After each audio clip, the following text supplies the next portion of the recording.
Today down in the comments, I want to hear what your favorite classic Universal monster is. And if it's not the Gill Man, I want you to write a 500-word essay why. I'm Adam Caesar. This is Project Black T-Shirt, the channel where we take a new release or reissue horror movie and pair it with a horror book that you will enjoy reading if you like that movie.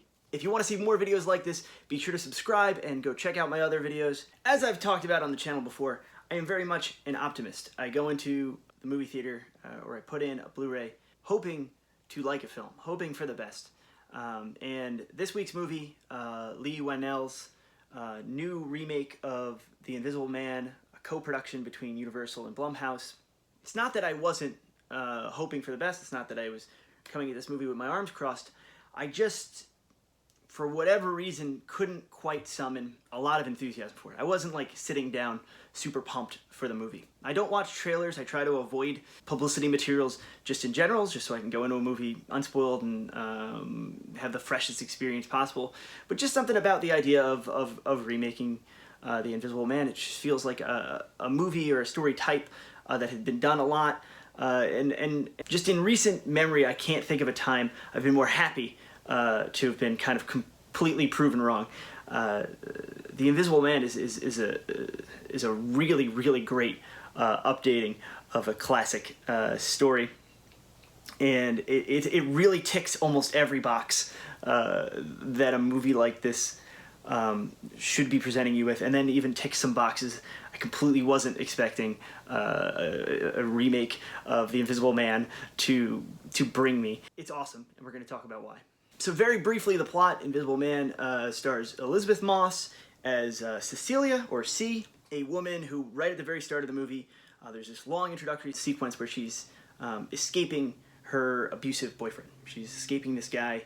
He's a San Francisco tech giant, kind of like we get very little exposition about him and his company, but just this idea that he is a large figure in this tech sector. Inventor, kind of, Silicon Valley maverick kind of guy, but he's an abusive, controlling, manipulative guy, and she's going out of her, like, she's taking extreme precautions to get away from him and make sure he can't find her. Cut to a couple weeks later, and she's successfully escaped him, but he's dead. He's committed suicide. So this guy names her in his will, named her an heir. He's gonna leave her all this money, but the movie's The Invisible Man. He is the Invisible Man. He's not dead, and he's basically stalking her, trying to make her think she's insane, trying to make her life a living hell in the most spectacular way possible. And that's the premise.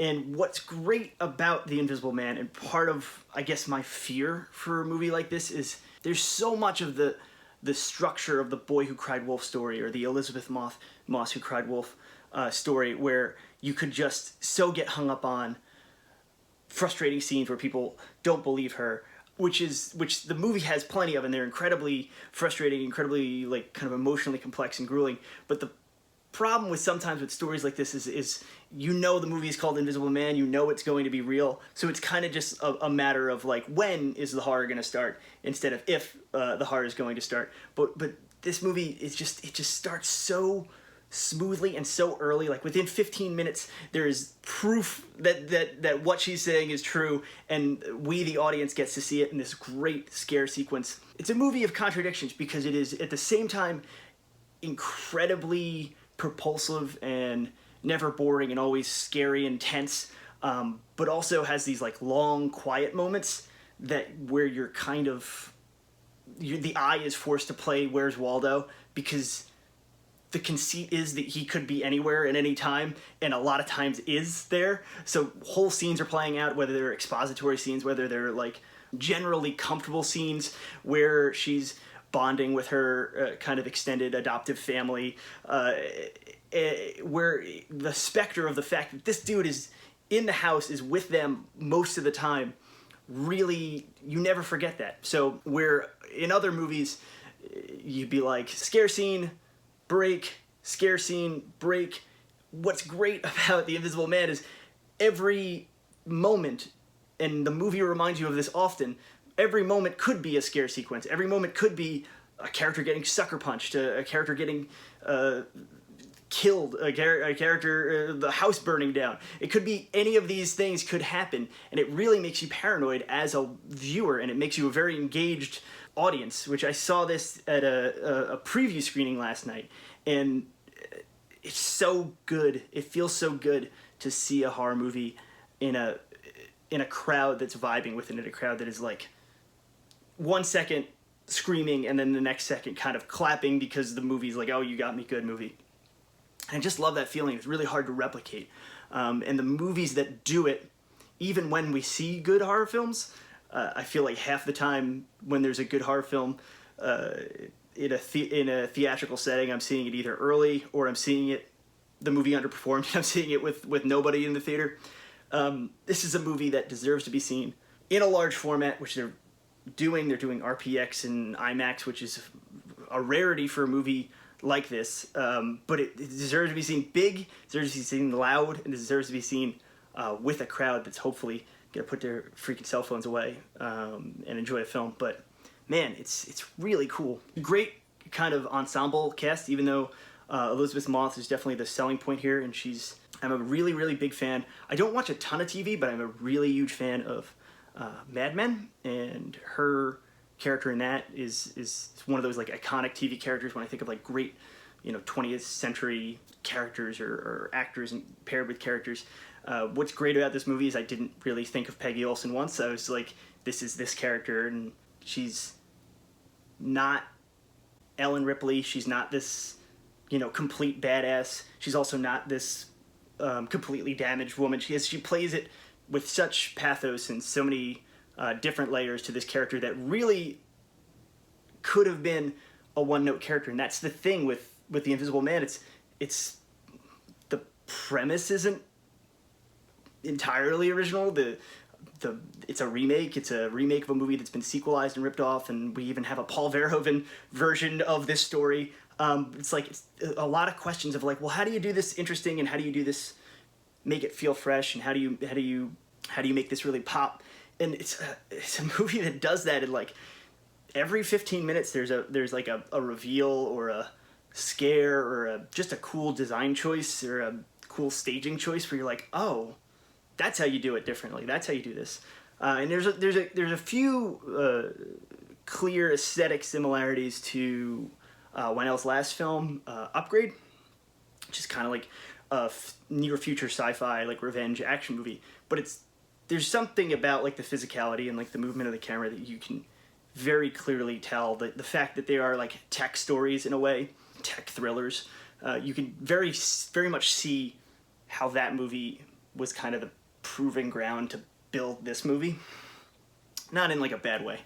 Not in like it invalidates that movie, but it's just, this is taking ideas and gags from that and just blowing them out and making them like this really classic feeling movie, even though it's like definitely got some timely stuff and definitely got some ripped from the headlines elements to it, but it just feels very apiece with the classic Universal Monsters tradition of like, this is The Invisible Man down to his core, because the story is nothing like the original, the story is nothing like the H.G. Wells novella, but it's the idea that of the Universal Monsters, and I was talking about this with my friend even before the movie, like of the Universal Monsters, there's only really one of them that's like a complete a-hole, and it's the Invisible Man. Like Frankenstein, sympathetic. Bride of Frankenstein, sympathetic. Gillman, sympathetic.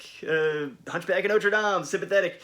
Wolfman, poor old Larry Talbot, sympathetic. All these characters are sympathetic. They're monsters, but they're the monsters we kind of want to root for. Even Dracula, even though he's arguably the next biggest a-hole, he's still romantic. The Invisible Man, from the second we meet him in the original, Claude Rains just sucks. He's just a dick. And this movie really, that's the one thing that this movie preserves, where Adrian, our Invisible Man in this movie, he sucks, and we know from the word go he sucks. But he is just a great villain, and he's unseen for 95% of the movie, but he's just this thing that lurks, and it feels oppressive, his presence. But this ensemble cast is great. Michael Dorman shows up, I'm kind of used to knowing him from Patriot, seeing him as like a good guy, and he's just such a sleaze and so awful in this movie. He really like laps it up, and his performance is really great. So yeah, I guess I don't want to talk about too much beyond the premise and what happens, because it's a movie where it rewards you for paying attention. It's a movie that rewards your intelligence.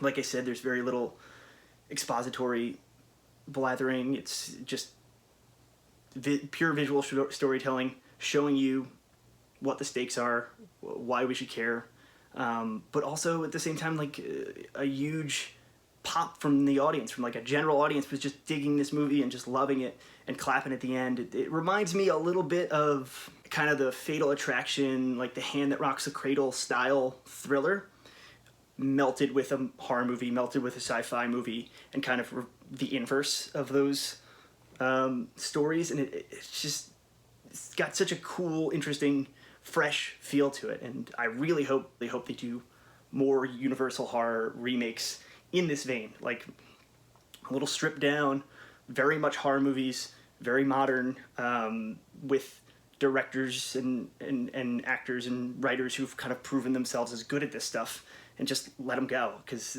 this is a real example of how that could work. And I just hope we're talking about this kind of stuff for years and years now. Hope it becomes a kind of soft franchise, unconnected franchise. We don't need them all Abbott and Costelloing together, maybe ever. But it's a cool way of reintroducing these characters and feeling respectful and feeling like, oh, this at one time during the 30s, 40s, and 50s, this was Universal's bread and butter. Let's honor that, but push it forward. For this week's book recommendation, I don't usually talk about long books. I don't usually talk about like doorstop novels, even though there are quite a few that I really love, that I really enjoy. I find that they really, really have to be good. They really, really have to hook me, especially modern ones, for me to want to recommend them.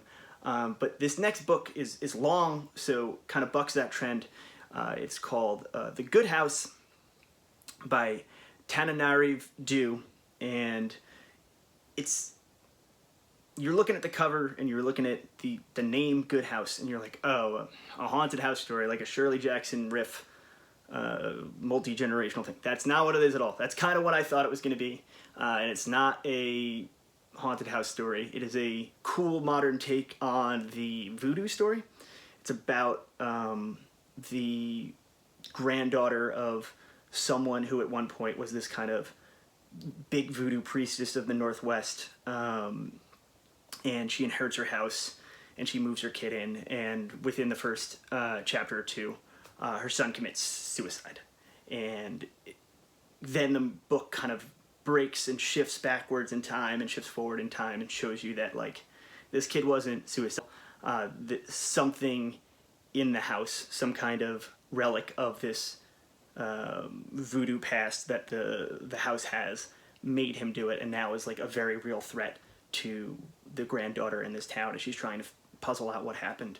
But it's really, really good. It has like a kind of like a sweeping cast. The characters are really well drawn. The scares are good.